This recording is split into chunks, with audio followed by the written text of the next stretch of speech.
Now the next point is, where do microorganisms live? Microorganisms may be single-celled like bacteria, some algae and protozoa, और multicellular such as algae and fungi.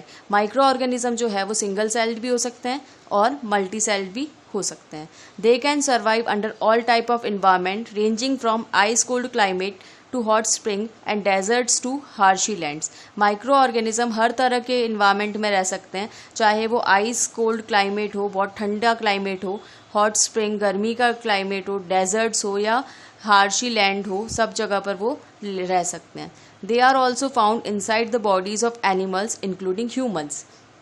ये दूसरे organism की body के अंदर भी रहते हैं. इवन ह्यूमन्स के अंदर भी बॉडी के अंदर बहुत सारे माइक्रो ऑर्गेनिजम्स मिलते हैं. These days corona is a virus, तो वो भी एक माइक्रो ऑर्गेनिज्म है. वो भी तो ह्यूमन बॉडी के अंदर जाता है, उसके अंदर रहता है और बॉडी को इन्फेक्ट करता है. Some micro organism grow on other organisms while other exist freely. कुछ माइक्रो ऑर्गेनिज्म जो होते हैं वो दूसरे ऑर्गेनिज्म की बॉडी के अंदर रहते हैं, जबकि दूसरे जो है वो फ्रीली खुद ही अलग से रहते हैं. They are also found at the bottom of sea. अगर सी का जो बॉटम होता है, उसका जो सी बेड होता है, उस पर अगर हम देखें तो वहाँ पर भी बहुत सारे माइक्रो ऑर्गेनिजम्स होते हैं. Micro organisms are also present in dead and decaying organic matter. Micro organism जो है वो dead and decaying organic matter, कोई भी लिविंग ऑर्गेनिज्म का डेड पार्ट होता है जो कि धीरे धीरे अपने आप नेचुरली बैक्टीरिया के एक्शन से ख़त्म होता है, उसके ऊपर भी हमें बहुत सारे माइक्रो ऑर्गेनिज्म देखने को मिलेंगे. These organisms help in the release of minerals to the soil after the death of living organism by decomposing them. ये जो बैक्टीरिया, वायरस, ये जो माइक्रो ऑर्गेनिज्म होते हैं, जो भी अगर लिविंग ऑर्गेनिज्म की डेथ हो जाती है तो उसकी डेड बॉडी को डिकम्पोज करने का काम करते हैं. उसकी बॉडी के अंदर जो भी मिनरल्स है उसको ये सिंपलर फॉर्म में चेंज कर देते हैं और सॉइल में रिलीज कर देते हैं. Microorganisms like amoeba can live alone while others like bacteria and fungi may live in colonies. कुछ माइक्रो ऑर्गेनिज्म जैसे कि अमीबा वो अकेला रहता है, लेकिन कुछ माइक्रो ऑर्गेनिजम्स होते हैं जैसे कि बैक्टीरिया और फंगाई, ये कॉलोनीज में रहते हैं. इट मीन्स कॉलोनीज मीन्स वो ग्रुप में रहते हैं. Some micro organism live as parasite either outside और inside the body of other organism. कुछ micro organism as a parasite रहते हैं, या तो वो होस्ट ऑर्गेनिज्म की बॉडी के ऊपर रहेंगे या फिर होस्ट ऑर्गेनिज्म की बॉडी के अंदर रहते हैं. The nose, throat, mouth and intestine और many animals and even human beings are inhabited by a number of micro organisms.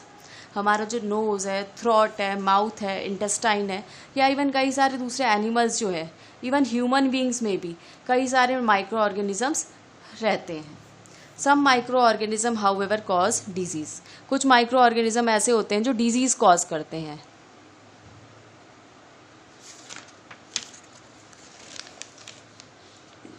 For example malaria. Malaria is caused by a protozoan plasmodium which lives as a parasite in the blood of human beings. Malaria एक disease है. You must have familiar with it. हमने बहुत बार नाम सुना होगा इसका और आप में से कई लोगों को हुई भी होगी. ये एक प्रोटोजोवन के कारण होती है. प्रोटोजोवन जो है वो एक माइक्रो ऑर्गेनिज्म है जिसका नाम है प्लाज्मोडियम. इसके कारण ये बीमारी होती है. ये हमारी बॉडी के अंदर, हमारी बॉडी में जो ब्लड है उसके अंदर एज अ पैरासाइट रहता है. पैरासाइट मीन्स ये हमारी बॉडी के ही फूड को यूज़ करता है अपने बॉडी के काम को करने के लिए.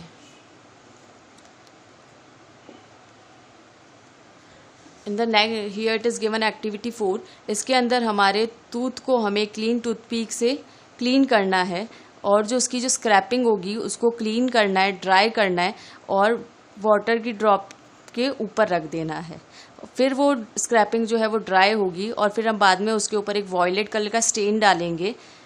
फिर 5 मिनट उसको रखने के बाद हम इसको क्लीन वाटर में रखेंगे 2 से 3 टाइम्स, जिससे कि एक्स्ट्रा स्टेन रिमूव हो जाए और हम फिर उसको माइक्रोस्कोप के अंदर देखेंगे.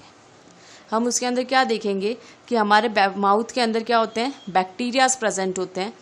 और बैक्टीरिया, हम ये जो बैक्टीरिया होते हैं वो हमारे माउथ के लिए अच्छे होते हैं. ये हमें डिजीज़ कॉज नहीं करते. टीथ जो है हमें हर बार खाने के बाद ब्रश करने होते हैं.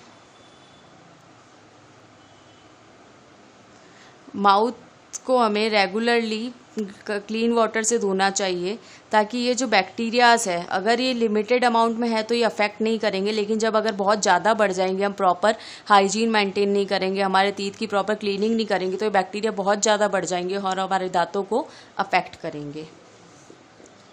Next is micro organism and us. हमारा और माइक्रो ऑर्गेनिजम्स का आपस में कैसे इन्वायरमेंट के अंदर हम एक साथ रहते हैं। Micro organism play an important role in our lifes as well as in the environment. Micro organism का हमारी लाइफ के अंदर और हमारे इन्वायरमेंट के अंदर बहुत ही इंपॉर्टेंट रोल है। Some of them are beneficial in many ways, where are some other are harmful and causes disease. कुछ माइक्रो ऑर्गेनिज्म ऐसे होते हैं जो हमारे लिए बेनिफिशियल है, हमें फ़ायदा पहुंचाते हैं अलग अलग तरह से, और कुछ जो होते हैं वो हार्मफुल होते हैं क्योंकि वो हमारे अंदर डिजीज़ कॉज करते हैं।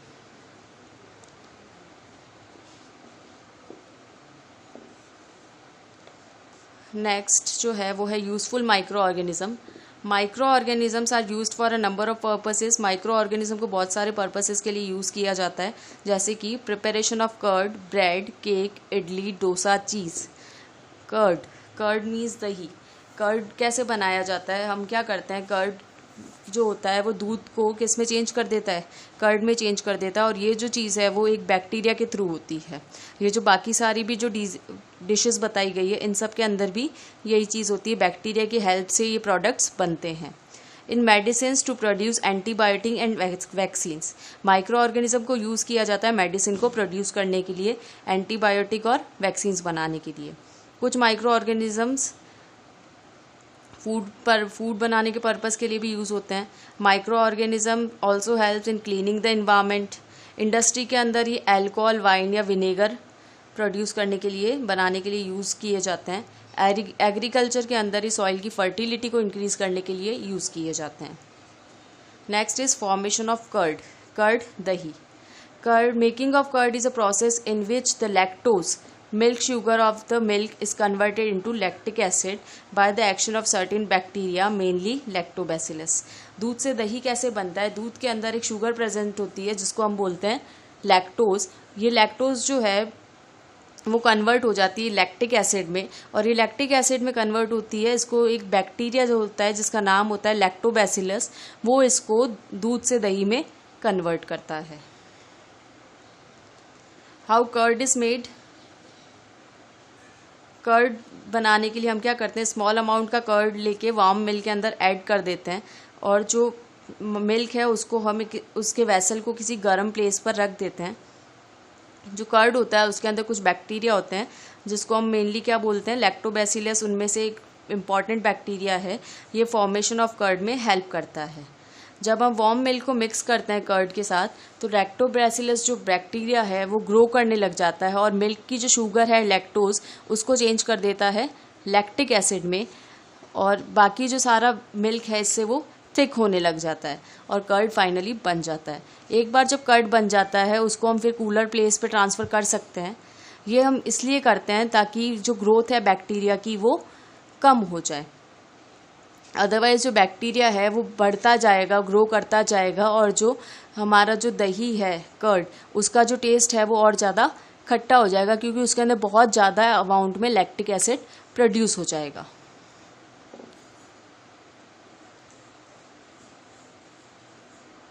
इसके अंदर एक एक्टिविटी दी हुई है, इसके अंदर हम कुछ कर्ड लेंगे और उसको 3 पार्ट्स में डिवाइड करेंगे।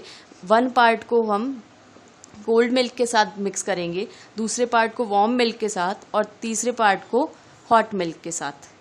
तीनों केस में हम 4 से 6 घंटे बाद, या विंटर्स में अगर हो तो 12 आवर्स बाद हम चेक करेंगे कि तीनों के अंदर क्या डिफरेंस है या कितना टाइम लगा उनको कर्ड बनने में।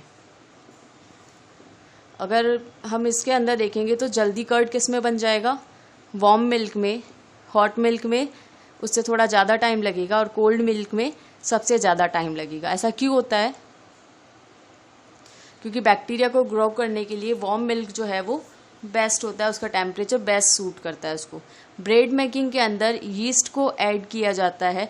अनकुक्ड डो मीन्स जो आटा होता है उसके अंदर, अनकुक्ड आटे के अंदर मिक्स किया जाता है उससे, जिससे क्या डो क्या होता है, राइज होने लग जाता है, वो फूलने लग जाता है। यीस्ट क्या करता है, रिप्रोड्यूस करता है बहुत ज़्यादा जल्दी, और कार्बन डाइऑक्साइड प्रोड्यूस करता है रेस्पिरेशन करके।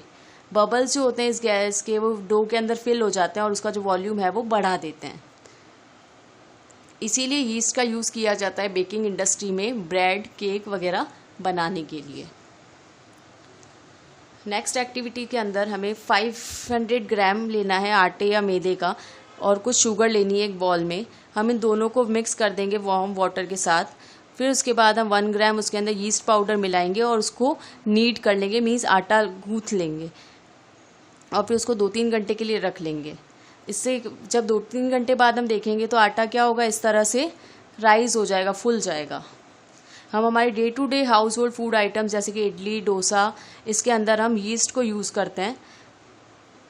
इनका जो मिक्सचर होता है उसको हम क्या करते हैं, यीस्ट मिक्स करने के बाद कुछ घंटे उसको रख देते हैं, जिससे वो मिक्सचर जो है वो फूल जाता है और उसका टेस्ट जो है वो थोड़ा खट्टा हो जाता है।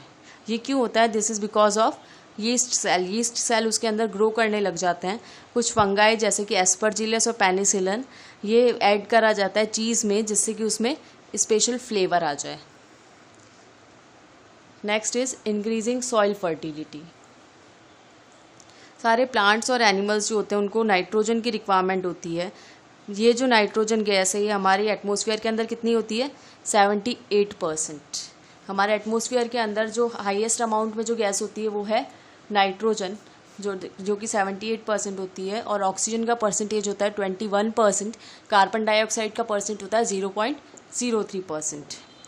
कुछ बैक्टीरिया और ब्लू ग्रीन एल्गे जो होते हैं ये ओनली ऑर्गेनिज्म है जो कि नाइट्रोजन को एयर से डायरेक्टली ले सकते हैं। इन माइक्रोब्स को हम क्या बोलते हैं? Biological nitrogen fixers. क्यों?